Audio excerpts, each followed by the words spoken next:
J'ai fait une entrevue avec Jean-Claude qui a vendu son entreprise suite à une crise de cœur. Ce que je voulais comprendre, c'était comment il se sentait au début quand il a parti son entreprise, tout au long de son entreprise et maintenant qu'il l'a vendue. C'est un témoignage vraiment intéressant, poignant, de cœur. Il nous raconte qu'aujourd'hui, il s'ennuie de son entreprise. Bonne écoute! Je travaille beaucoup trop. J'en ai trop. Ce n'est vraiment pas assez Ce n'est payant. pas productif. Je suis fatigué. J'ai perdu tout mon focus. La croissance va trop Du vite. temps, j'en ai pas. Tu es entrepreneur et au début, c'était le rêve, mais aujourd'hui, tu n'as plus de vie. Tu es à la bonne place. Fais voyager ton entreprise, te fera passer d'entrepreneur à chef d'entreprise. Je suis Lucie Bouchard, fondatrice de l'Académie de l'éclosion. Et ici, je vais t'accompagner avec des entrevues, des histoires. Je vais te donner des trucs et astuces. Merci de faire partie de mon univers. Je suis toujours au Je suis travail. fatigué. Je ne m'amuse Je plus. n'ai plus de Je vie. ne suis plus dans ma zone de génie. Et c'est parti!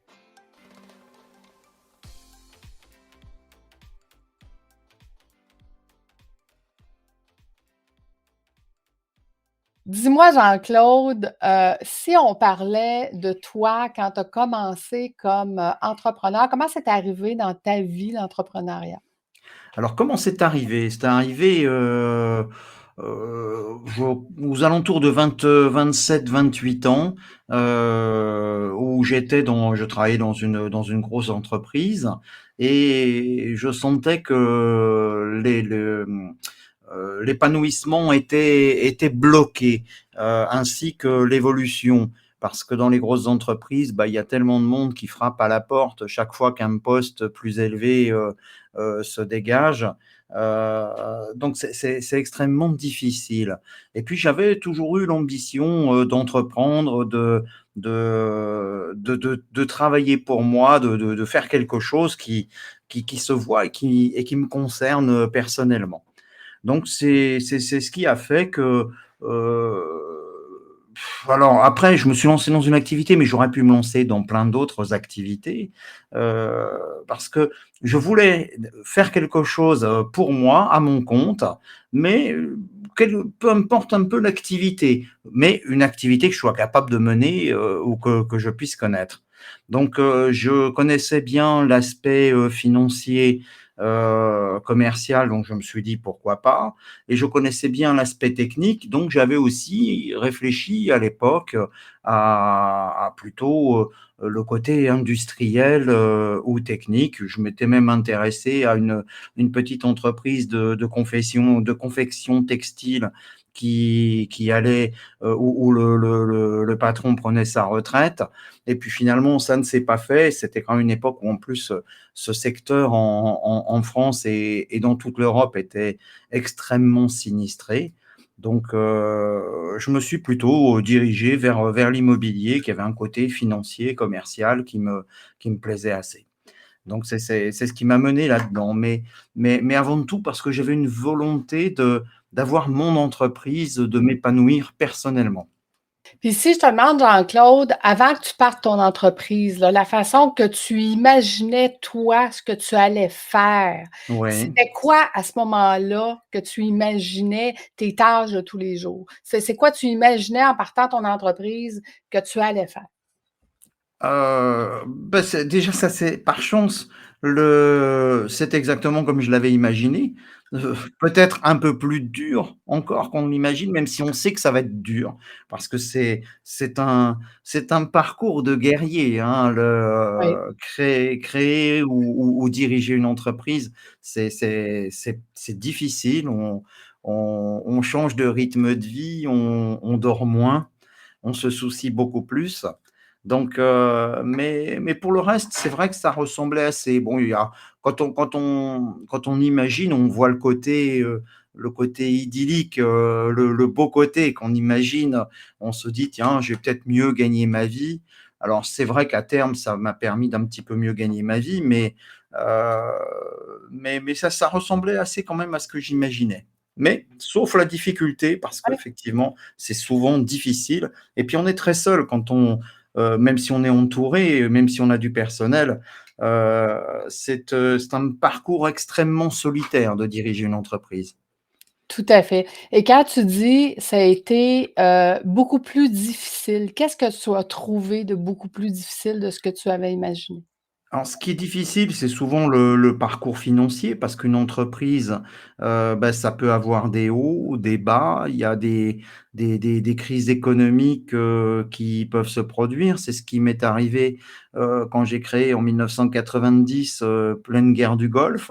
Donc, Mmh. du jour au lendemain, un téléphone de client qui, les clients n'appellent plus, le téléphone sonne plus dans les bureaux et au point qu'on va dans une à l'époque, il y avait encore des cabines téléphoniques, le Oui, portable n'existait pas c'est ça. et c'était au le tout début, parce que très vite je me suis équipé, mais on va à la cabine téléphonique au coin de la rue et on appelle la secrétaire pour vérifier si la ligne téléphonique fonctionne encore. Des fois qu'il y a une panne parce qu'il y a plus de clients qui appellent. Donc, quand il y a ces moments-là, c'est extrêmement difficile parce qu'on s'aperçoit qu'on a souvent d'autres patrons, ce sont les banquiers, Mmh mh. qui très vite regardent le compte et nous disent, «Monsieur, il va falloir faire très vite quelque chose» et où on se rend compte que les beaux sourires qu'on avait en face de nous deviennent très vite des grimaces Oui. et ce qui m'a appris qu'effectivement un banquier, il est toujours présent quand on n'en a pas besoin. Ouais, Mais exact. mais mais lorsqu'on en a besoin, c'est souvent plus difficile. Alors après, c'est quelque chose qui est peut-être plus français qu'anglo-saxon, hein, Oh, certainement, je non, connais pas partout, mais c'est mmh, pareil partout. voilà. Je Mais je peux te sais le qu'en confirmer. voilà, mais je sais qu'en France, le banquier est toujours très présent et disponible quand on n'a pas besoin de lui. Ouais, ben, ici, c'est Voilà, pareil, je te c'est rassure, je ça. pense que c'est planétaire. Voilà. Les C'est banques sont là pour faire de l'argent. c'est un faux copain dont il ne faut jamais avoir besoin. Voilà. Oui, Mais tout à là, fait, dans ce cas-là, ça se passe bien. tout à fait. Et quand tu t'imaginais dans ton idéal, là, quand tu Oui, t'imaginais: «Écoute, mon entreprise, elle va le grossir, je vais avoir des employés, je vais avoir» oui. qu'est-ce qui a été difficile pour toi, dans ce volet-là? Alors souvent la gestion du personnel, Mmh mh. qui est quand même très difficile parce que il faut gérer les personnalités déjà, parce que chaque personne est différente et quand on vient d'une grosse entreprise comme la mienne, là où j'étais, les choses sont déléguées. Parce qu'il y a toujours un responsable des ressources humaines, il y a d'autres choses qui fait que quand ça va mal, on passe le relais à quelqu'un d'autre. Donc c'est plus facile. Quand on peut pas donner d'augmentation, on dit: «Oh mais ça vient de la direction, ça vient encore d'au-dessus», voilà, ça vient c'est facile de reporter les problèmes sur les autres. Alors OK. que, bah, quand on est chef d'entreprise, il y a pas beaucoup de solutions, sauf de dire: «La situation le permet ou ne le permet pas», mais on est obligé de s'occuper de tous les sujets et pas uniquement de faire en sorte que l'entreprise fonctionne vis-à-vis de ses clients. Mais il y a aussi toute la gestion du personnel et c'est souvent extrêmement difficile. Les gens changent aussi avec le temps. Des Mmh. personnes, qu'on a pu, recruter à une période ont pu nous paraître très bien et on peut en être parfois, bien déçus. Quelquefois, il y a de belles surprises aussi, par chance. Il n'y a pas Ouais. que des aspects négatifs, parce que c'est quand même une très belle expérience et comme je le dis souvent, parce que maintenant j'ai pris un petit peu de recul, puisque ça fait 2 ans que je n'ai plus cette activité, mais aujourd'hui, je suis capable de dire: si c'était à refaire, je le referais et ça me manque même presque un peu». Ça commence à Ouais. me manquer, donc on s'aperçoit voilà, il y a un moment où on dit: «Stop, j'ai besoin de souffler». Puis après, on se dit: «Mais ça faisait quand même du bien». Donc voilà, il y a un côté addictif aussi, hein. D'ailleurs, si on n'a pas cette envie, si on n'a pas le besoin, cette niaque, le matin quand on démarre, il faut surtout pas se lancer, Ah, dans l'entreprise parce que, dans ce cas-là, on lâchera trop vite, hein. tout à fait, C'est tout à c'est fait. c'est c'est un parcours, comme je le disais tout à l'heure, il faut être guerrier dans sa tête. C'est pas facile tous les jours, mais ça amène aussi de grandes satisfactions. Puis si on revient au fait que tu viens de mentionner, tu as fermé v'là 2 ans. Qu'est-ce qui a occasionné cette fermeture-là? Alors, Alors malheureusement, sur le terme, je sais pas que, quelquefois on a des termes un peu différents selon les continents. Ce qui a fait que j'ai dû céder mon entreprise, c'est que malheureusement, bah, j'ai eu des ennuis de santé, j'ai fait 2 infarctus, et ça amène souvent à se poser bien des questions parce que malheureusement, c'était pas une petite alerte, c'était quand même un gros infarctus. On s'aperçoit qu'on a frôlé quand même la catastrophe. Et là, on se dit, qu'est-ce qu'il faut faire? Et quand on en parle avec le cardiologue et qu'on analyse un petit peu les choses, on se rend compte qu'on a poussé peut-être un petit peu trop fort parce que le stress très important peut poser effectivement pas mal de soucis de santé. L'hygiène de vie aussi, parce que on fait moins attention à soi, on court tout le temps, on fait pas forcément d'activités sportives. Et puis, quand arrive le dimanche, au lieu de pratiquer des activités, on a tendance à un peu s'avachir parce que on est fatigué aussi, ou alors on se remet dans le boulot. Alors moi, c'est vrai que les dernières années, le dimanche, c'était plutôt pour travailler sur mes dossiers et pas prendre de l'avance, mais plutôt ne pas accumuler le retard parce qu'on se fait toujours un peu déborder par l'activité. Et donc, ce pépin étant arrivé, il a fallu se poser des questions et de se dire: «Qu'est-ce qu'on fait? Est-ce que je serai capable de continuer? Est-ce que, au contraire, il vaudra mieux, alléger ou carrément arrêter?» Et l'avantage, dans mon métier, c'est que ça intéresse quand même souvent des confrères. C'est un métier aussi qui intéresse beaucoup les groupes qui se développent et donc notre société intéressant, des groupes, importants, ça a permis de céder l'activité à un groupe.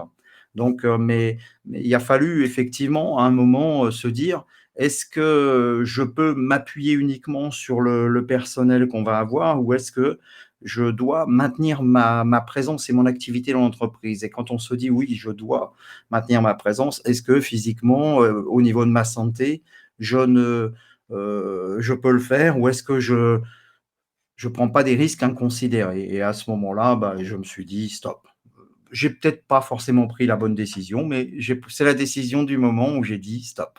C'était la meilleure à ce moment-là. Voilà.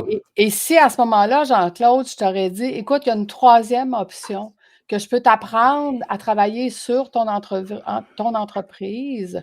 Donc moi, je dis tout le temps, mettons PDG, président Oui, directeur oui. général, arrêter d'être le directeur général, devenir le président avec un minimum d'heures, garder ton entreprise, puis je vais te montrer comment. Est-ce que c'est quelque chose pour toi à ce moment-là qui aurait été intéressante, puis que ça aurait Alors été une option intéressante? oui, oui, certainement, c'est une option à laquelle d'ailleurs j'avais réfléchi parce que dans ma carrière professionnelle qui a été quand même, assez longue maintenant, j'ai eu l'occasion d'avoir plusieurs entreprises dont une où je m'étais appuyé effectivement, sur du personnel à qui j'avais délégué, même, quasiment la direction. Je n'avais plus qu'un regard lointain et c'est parti plutôt en catastrophe, j'ai tendance à dire parce que, malheureusement, je pense qu'il y a une dimension à avoir dans une entreprise. Soit elle est suffisamment importante et on sait se doter des outils.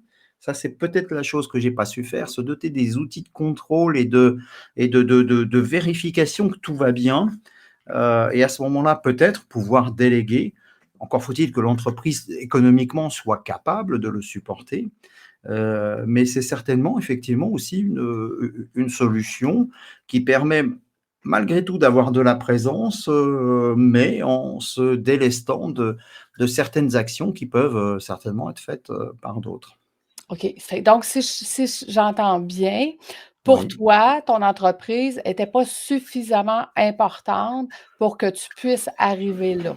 Ou c'est dû par ta mauvaise expérience que tu disais: Ah, «Je veux pas recréer ça»? c'est un cumul. OK. D'ailleurs, le fait de notre conversation me donne à réfléchir et de me dire, peut-être n'ai-je pas envisagé toutes les possibilités. Donc, c'est bien notre entretien même si c'est un peu tard, mais me permet de me poser certaines questions parce que ma vie n'est pas finie, j'ai encore beaucoup de choses à faire. Absolument. Donc ça me permet effectivement de me poser ce genre de questions et de me dire, bah, si je rebondis professionnellement, pourquoi pas?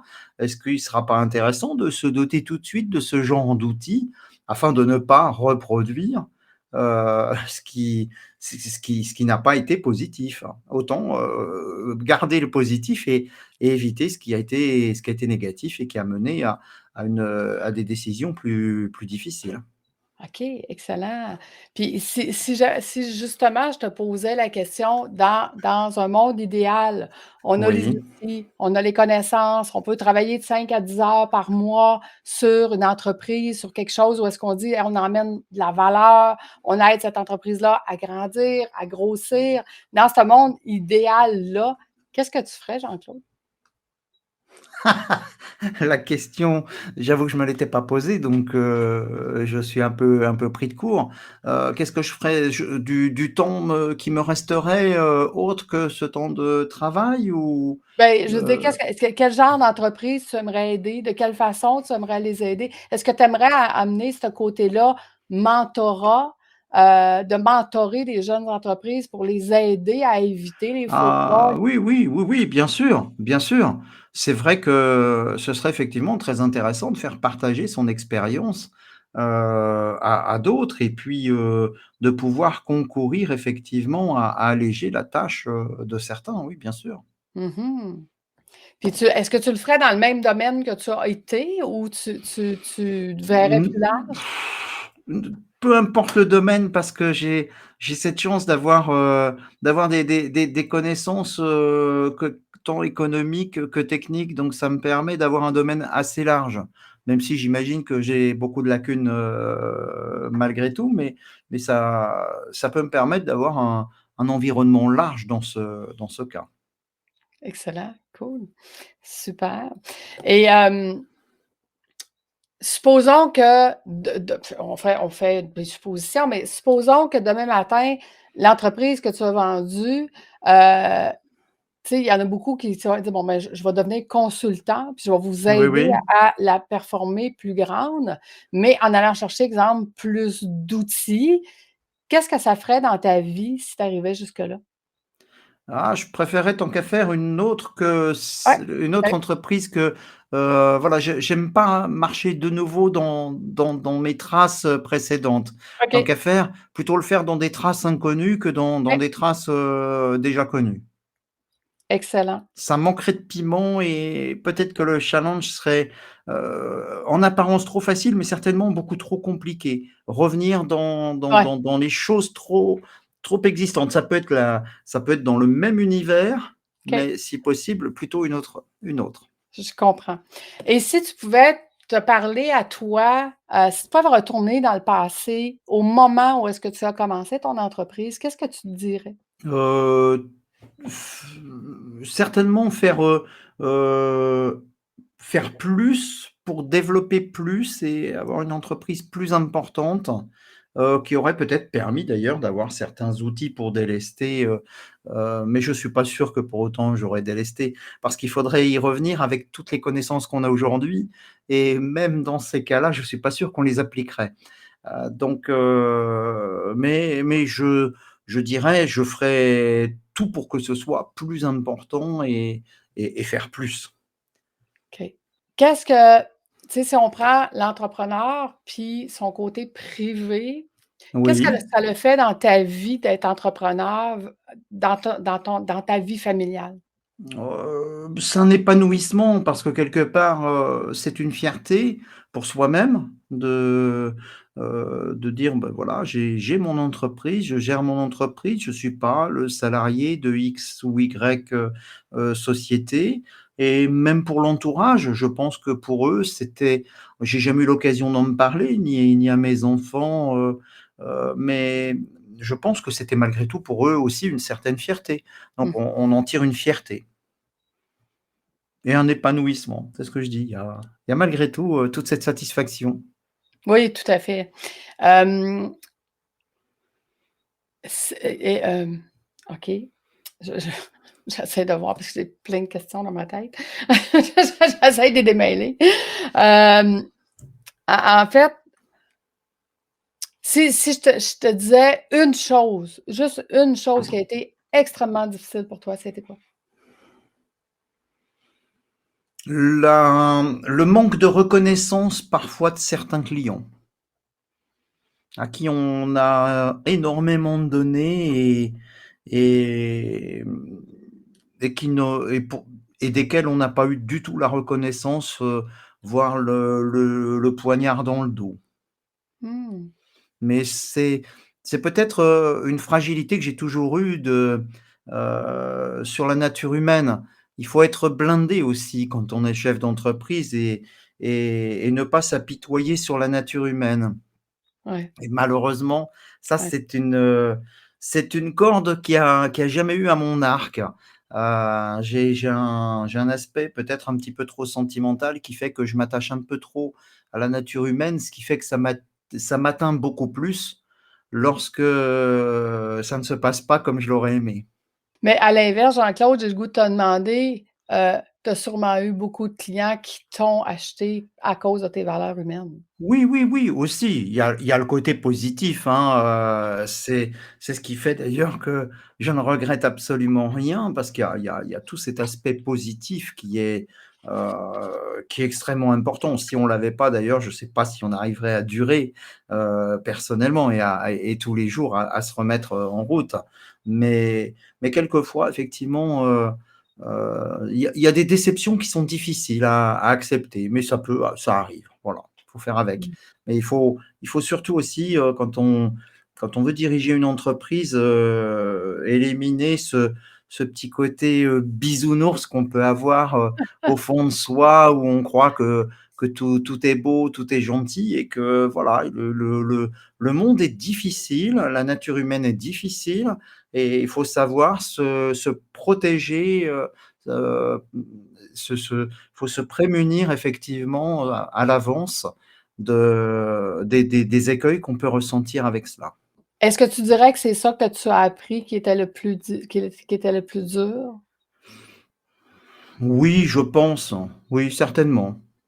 Certainement, parce que pour le reste, c'est pas extrêmement dur. Il faut simplement donner beaucoup de son temps, mais ce qui peut être difficile aussi, c'est de savoir gérer son temps.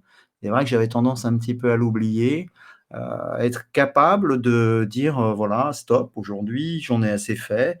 Je vais plutôt me me rapprocher de mon entourage, qui a besoin de moi aussi, qui a besoin de me voir». Et non pas simplement dire: «Bah, je vais en profiter, moi-même quand ils sont là, mais ils ont peut-être aussi besoin de profiter de moi». Donc Mmh. ça aussi, c'est important. Est-ce que tu dirais que c'est pour les entrepreneurs, c'est une chose qui arrive à un point, à un moment donné, quand l'entreprise est rendue trop grosse, pour la gérer soi-même, heu, puis de faire le choix de dire: «Ben, écoute, il faut que je passe du temps dans mon entreprise au détriment de l'amoureux et du papa».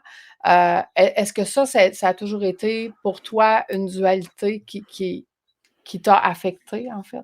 Alors déjà, je pense que quelle que soit la taille de l'entreprise, le problème doit se poser parce que Ouais. même l'artisan qui travaille tout seul, le plombier ou l'électricien, s'il a du travail, c'est extrêmement difficile de dire: «Bon, j'arrête quand même mon travail et je vais retrouver ma famille, mes enfants, passer la journée avec eux, aller se promener en forêt ou faire quelque chose». C'est difficile, que ce soit pour la personne qui est toute seule ou la personne qui va gérer beaucoup de personnel. Donc ça, c'est quelque chose aussi qu'il faut être capable de maîtriser soi-même et c'est peut-être, enfin, c'est certainement indispensable et c'est le conseil que je proposerais à toute personne souhaitant devenir chef d'entreprise, c'est de bien ménager ces moments-là. Même si les 2 premières années, peut-être, ça va être très difficile, mais il faut absolument très vite ne pas oublier, ce qu'on a autour de soi et pas que pour les autres, mais pour soi aussi. Oui, pour soi. Puis est-ce que je te poserai la question, est-ce que c'est parce qu'on pense que quand on prend une journée de congé, ce qui est pas un Oui. congé, mais quand on prend une journée avec notre famille, notre amoureuse ou nos enfants ou peu importe, on a l'impression que, on n'est pas efficace ou qu'on Oui, n'est pas pertinent c'est ou ça, parce qu'on on pense rater quelque chose, heu, alors que quand on n'est pas avec, avec nos proches, beh, là aussi on rate quelque chose, donc il faut voilà, il faut être capable de faire la part des choses, et donner à chacun la bonne proportion et ça, OK. je pense que c'est très difficile à faire. Mmh. Faut le comprendre, l'apprendre que c'est tellement important. Puis tu Absolument. dirais que c'est important, mentalement, physiquement, Ah, pour tout, parce que mentalement, beh, c'est du stress en moins, c'est alléger le stress, passer des bons moments avec les gens qu'on aime, et ça évite peut-être les accidents de santé comme j'ai pu le connaître, et si j'avais donné un petit peu plus de temps de ce côté-là, plutôt que dans l'entreprise, parce qu'il y a un moment dans l'entreprise, à force d'avoir c'est une expression qui est peut-être, française, le nez dans le guidon, quand on est, voilà, beh, on travaille moins bien que quand on prend du recul un jour, 2 jours ou 3 jours et on revient, on a le cerveau bien aéré et qui réfléchit beaucoup mieux. On a réoxygéné un peu l'organisme et physiquement, on se porte aussi forcément mieux. Donc mais c'est tellement facile à dire, après, ouais, mais beaucoup moins facile à pratiquer. facile à dire, mais moins facile à faire. Voilà. Puis est-ce que tu dirais, est-ce qu'une des causes pourquoi c'est difficile à faire parce que justement, quand on parle entreprise, au début, on y met beaucoup de temps, puis là, ben, tout s'ajoute, hein, tu sais, un peu plus de ressources humaines, un peu plus de clients, un peu plus de fournisseurs, un peu plus de fait que là, le bureau, il est plein, puis qu'au Oui, bout de 2 ans, on se disait: «On va faire ça 2 ans», mais au bout de 2 ans, on a tellement beaucoup plus sur son bureau qu'on ne sait plus comment faire. oui, puis c'est que alors c'est vrai aussi, d'où être capable de gérer son temps et puis c'est un peu comme une drogue, hein, quelquefois. On se met tellement, la tête dans le travail qu'on oublie de la relever et de regarder, les choses autour de soi. On reste, systématiquement la tête dedans. Mmh, c'est intéressant. Écoute, tu me donnes plein de belles pépites, plein de beaux mots, plein de C'est belles bien, choses c'est bien. que c'est ça. Merci. Qu'est-ce que tu aurais le goût de rajouter, Jean-Claude? Bah, que cet entretien me fait plaisir parce que ça m'ouvre l'esprit sur des choses auxquelles je pense pas forcément. C'est un peu comme c'est un peu comme une thérapie, tu vois? Mais c'est vrai parce que, quand on parle autour de soi, on va pas forcément parler de la même chose. On va pas nous poser forcément les questions que tu viens de me poser et ça amène à réfléchir et à à se retourner sur soi-même et de se dire: «Bah, oui, tiens, voilà». Donc non, je trouve ça extrêmement enrichissant. Ben merci. Merci Voilà, Jean-Claude d'avoir c'est très partagé bien. avec moi, d'avoir partagé avec ceux qui vont nous écouter. Et ben, Pour moi, ça vient confir comme je te disais, mon objectif de base, c'était d'avoir tes mots, les mots d'un entrepreneur qui a passé à travers tout ça, puis de ta vision du avant, pendant, puis après. Puis j'espère juste que pour toi, le futur, ton futur, bien ben tu sûr, peux encore continuer de le dessiner. tout à fait et ça a été un plaisir pour moi de pouvoir partager mon expérience. Ah, merci, un grand merci. Je C'est t'embrasse parfait je et t'embrasse, puis ça sera un grand plaisir de, vous rencontrer, toi et Anne, bien dans sûr, dans une ambiance, sur le bord de la piscine, chez tout moi ou chez vous. c'est parfait et puis tu n'hésites pas si tu as besoin d'un complément parce que tu penses à quelque chose qu'on n'aurait pas abordé, tu n'hésites pas. Même chose Je de ton suis côté, si ça te voilà, tente de hein, continuer ta bien réflexion, de sûr, continuer, puis si ça bien te tente sûr. de venir me raconter, tu sais, comme le cheminement que tu vas faire, suite à ça, ben ça me fera un grand plaisir, soit de te recevoir, soit de te lire, soit de t'écouter, peu importe D'accord. le moyen. Moi, j'aime beaucoup accompagner mes entrepreneurs. Fait que et tu vois, moi, ce que j'ai l'impression de ce qu'on vient de faire Oui, aujourd'hui, oui, c'est que c'est le début de quelque chose pour toi, de quelque ch de d'autre chose pour toi. bien Fait que sûr. Fait que je vais avoir un plaisir fou à voir c'est quoi ce quelque chose qui va se développer. C'est très bien. Eh bien, je te Merci, remercie merci et je Jean-Claude. te souhaite une très bonne journée. Ah, merci toi aussi. Au Merci. revoir. Au revoir. Bye. Tu vois, c'est une entrevue que j'ai faite avec Jean-Claude parce que je voulais comprendre pourquoi les entrepreneurs attendent d'avoir des crises de cœur avant de faire quelque chose.